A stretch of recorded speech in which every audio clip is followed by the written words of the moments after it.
오늘은 2022년 7월 21일 연중 제16주간 목요일입니다. 성부와 성자와 성령의 이름으로 아멘. 마테오가 전한 거룩한 복음입니다. 그때 제자들이 예수님께 다가와 왜 저 사람들에게 비유로 말씀하십니까? 하고 물었다. 예수님께서 그들에게 대답하셨다. 너희에게는 하늘나라의 신비를 아는 것이 허락되었지만 저 사람들에게는 허락되지 않았다.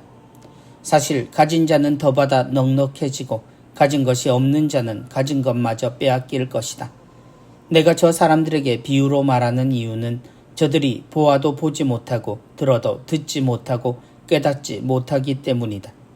이렇게 하여 이사야의 예언이 저 사람들에게 이루어지는 것이다. 너희는 듣고 또 들어도 깨닫지 못하고 보고 또 보아도 알아보지 못하리라. 저 백성이 마음은 무디고 귀로는 제대로 듣지 못하며 눈은 감았기 때문이다. 이는 그들이 눈으로 보고 귀로 듣고 마음으로 깨닫고서는 돌아와 내가 그들을 고쳐주는 일이 없게 하려는 것이다. 그러나 너희의 눈은 볼 수 있으니 행복하고 너희의 귀는 들을 수 있으니 행복하다. 내가 진실로 너희에게 말한다. 많은 예언자와 의인이 너희가 보는 것을 보고자 갈망하였지만 보지 못하였고 너희가 듣는 것을 듣고자 갈망하였지만 듣지 못하였다. 주님의 말씀입니다. 그리스도님 찬미합니다. 저들이 보아도 보지 못하고 들어도 듣지 못하고 깨닫지 못하기 때문이다. 비유는 어떤 이야기를 어떤 것에 빗대어 이야기하는 것입니다. 비유는 대개 더욱 쉽게 이야기를 전하기 위해 사용되는 방식입니다. 예수님의 비유들 역시 사람들의 삶에서 발견되는 것들로 하늘나라를 표현하곤 했습니다.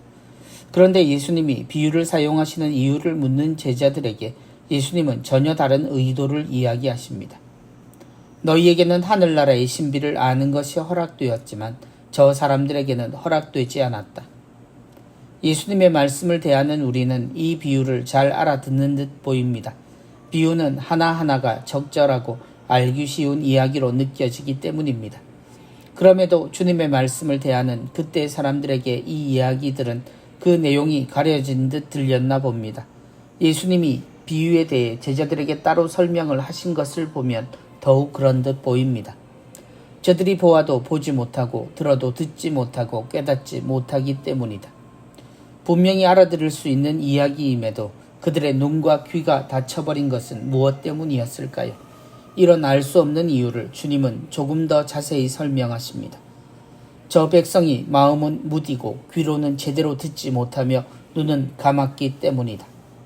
같은 것을 듣지만 사람은 자신이 신뢰하지 않는 사람의 말에는 어떤 관심도 기울이지 않습니다.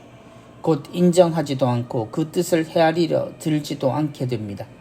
더욱이 그 비유의 내용들이 보통 사람들의 삶에 기반한 이야기라면 그 말이 가치 있게 들릴 리는 더욱 없다는 이야기입니다. 그들은 오직 하느님을 말하면서 거룩한 언어로 말하고 가치 있는 것으로만 하느님을 말하고 있었기에 예수님이 평범하고 질이 낮은 이야기를 통해 알려지는 하느님의 이야기에 귀 기울이지도 관심을 가지고 마음을 열 수도 없었던 셈입니다. 예수님을 믿고 그분을 따르는 이 시대에도 주님을 무시했던 이들의 모습은 여전히 발견됩니다. 거룩한 것이라 말하는 것으로 성전을 꾸미고 치장하는 우리의 삶이 이 세상을 살아가는 이들의 삶에서 멀어지는 만큼 우리도 주님의 살아있는 말씀에서 멀어질지도 모른다는 걱정이 드는 것은 과한 생각만은 아닌 듯 보입니다. 성부와 성자와 성령의 이름으로 아멘.